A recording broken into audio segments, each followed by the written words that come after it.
Hai dan Assalamualaikum warahmatullahi wabarakatuh.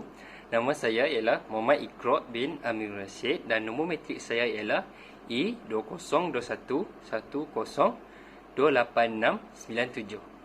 Hari ini saya akan bincangkan tentang sistem ejaan di eja terpisah. Sistem ejaan di eja terpisah terbahagi kepada 6 kategori, iaitu kata majmuk, rangkai kata umum kata majmuk, pengimbuhan kata majmuk, kata majmuk mendukung maksud kiasan, penggandaan kata majmuk dan penggunaan kata bilangan. Selanjutnya akan kita bincangkan tentang kata majmuk. Kata majmuk terdiri daripada kata kerja, adjektif dan kata nama.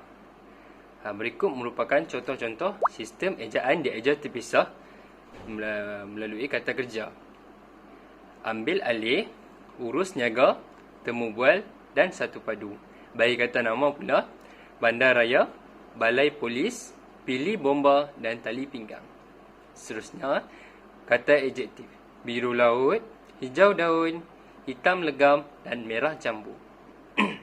Seterusnya akan kita bincangkan tentang rangkai kata umum kata majmuk. Rangkai kata umum kata majmuk ialah dua kata dasar atau lebih membawa kepada maksud tertentu. Kata majmuk ini bertindak sebagai satu unit dan perlu dieja terpisah. Sebagai contoh, nasi minyak, air hujan, bom tangan dan jalan raya. Pengimbuhan kata majmuk.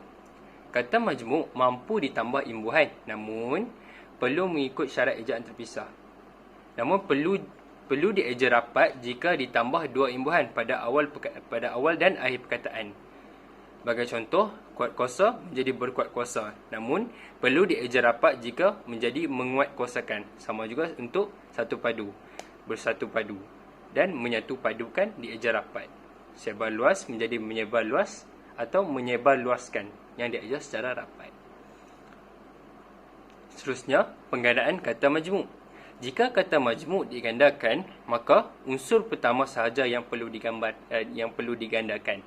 Sebagai contoh, guru besar menjadi guru-guru besar, balai raya menjadi balai-balai raya, gambar raja menjadi gambar-gambar raja, dan alat tulis menjadi alat-alat tulis. Penggunaan kata bilangan. Kata yang digunakan untuk menghitung frasa nama seperti orang, haiwan atau benda. Berikut merupakan contoh salah dan betul penggunaan kata bilangan.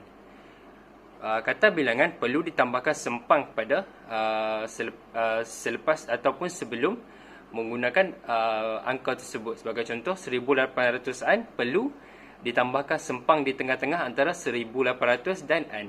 Ke 600 pula perlu ditambah sempang pada antara ke dan 600.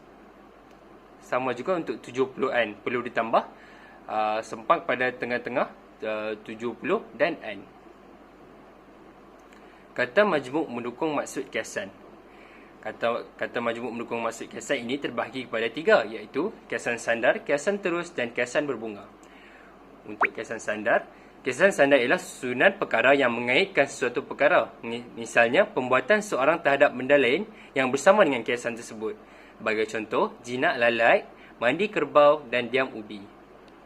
Seterusnya, kiasan terus digunakan untuk menyatakan suatu perkara dengan dikaitkan terus dengan perkara yang lain, tetapi mempunyai makna yang berbeza daripada makna asal perkataan itu. Sebagai contoh, pisau cukur, ayam tambatan dan puteri lilit. Contoh ayat yang boleh kita ambil daripada perkataan-perkataan ini ialah daripada ayam tambatan. Aziz merupakan ayam tambatan kepada pasukan bola sepaknya. Hal ini dimaksudkan Aziz dikiaskan terus sebagai ayam tambatan kerana dia merupakan harapan kepada pasukan bola sepaknya. Seterusnya, kiasan berbunga. Kiasan yang terbentuk dari susunan kata yang ingin menggambarkan sifat subjek tersebut. Sebagai contoh, api peperangan, selimut kelemasan dan lautan air mata. Untuk keterangan api peperangan, ia menunjukkan bahawa keganasan ataupun kesan daripada peperangan tersebut. 15 majmuk mantap. 15 majmuk mantap ini adalah 15 perkataan yang dieja rapat dan tidak terikut dengan syarat yang telah dinyatakan. Perkataan-perkataan ini sering disalahgunakan oleh pelajar dan perlu dihafal jika mahu menguasainya. 15 majmuk mantap ini ialah antarabangsa, beritahu, Bumi Putra, Jawatan Kuasa Kaki Tangan Kerjasama, Olahraga, Matahari, Setiausaha Sukarela, Suruhanjaya, Tanda Tangan Tanggungjawab, Warga Negara dan Pesuruhjaya. Sekian sahaja daripada saya. Terima kasih.